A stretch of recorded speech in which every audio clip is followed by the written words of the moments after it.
Hmm. Quelle est ta relation à la colère? La tienne et celle des autres?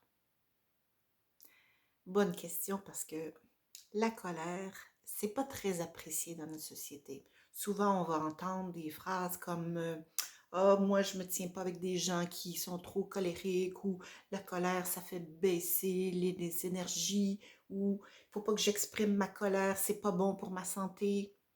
Donc, la colère est souvent perçue comme très négative. En fait, la colère, c'est une émotion. Et toutes les émotions sont neutres. Ce ne sont ni bonnes, ni positives, ni négatives. Elles sont tout simplement porteuses d'un message. Et le problème, c'est quand on n'exprime pas notre colère et que là, il y a des comportements qui ressortent chargés de cette colère-là, quand on la refoule, quand on ne se responsabilise pas par rapport à notre colère. Se responsabiliser, ça veut dire entendre le message qui est là pour nous et s'en occuper. Quel est le message de la colère?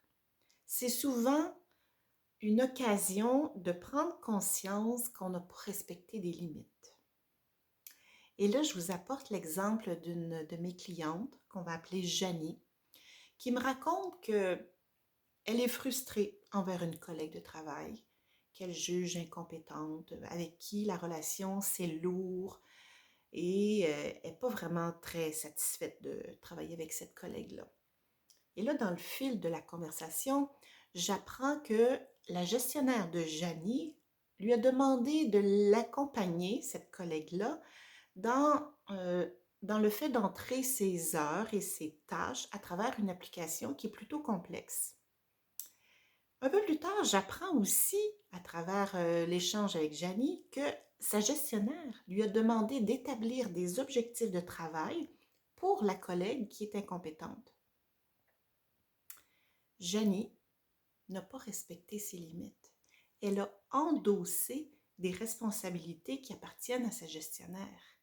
Et au lieu d'assumer sa colère, mais elle la projette sur sa collègue. C'est sa collègue qui la frustre, c'est sa collègue qui lui fait vivre de la colère, des désagréments et tout. Mais dans le fond, si elle établissait sa limite avec sa gestionnaire en lui disant ben, c'est pas ma responsabilité, mais la colère tombe. Alors, la colère, ce n'est ni bon ni mauvais, c'est tout simplement un signal qui nous avertit. Oh oh, est-ce que j'ai dépassé une de mes limites à quelque part?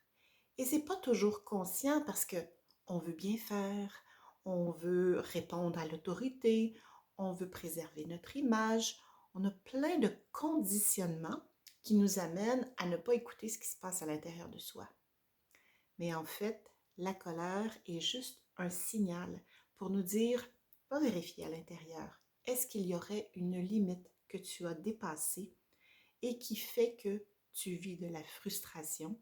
Et en fait, ça n'a rien à voir avec l'autre, ça n'a rien à voir avec la situation que tu vis, c'est tout simplement une occasion de reprendre ton pouvoir et de faire un choix en respectant ce que toi tu veux et ce que tu as envie d'assumer.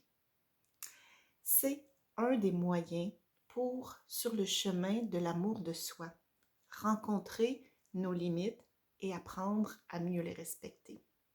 Je vous souhaite une belle journée et une belle relation avec votre colère.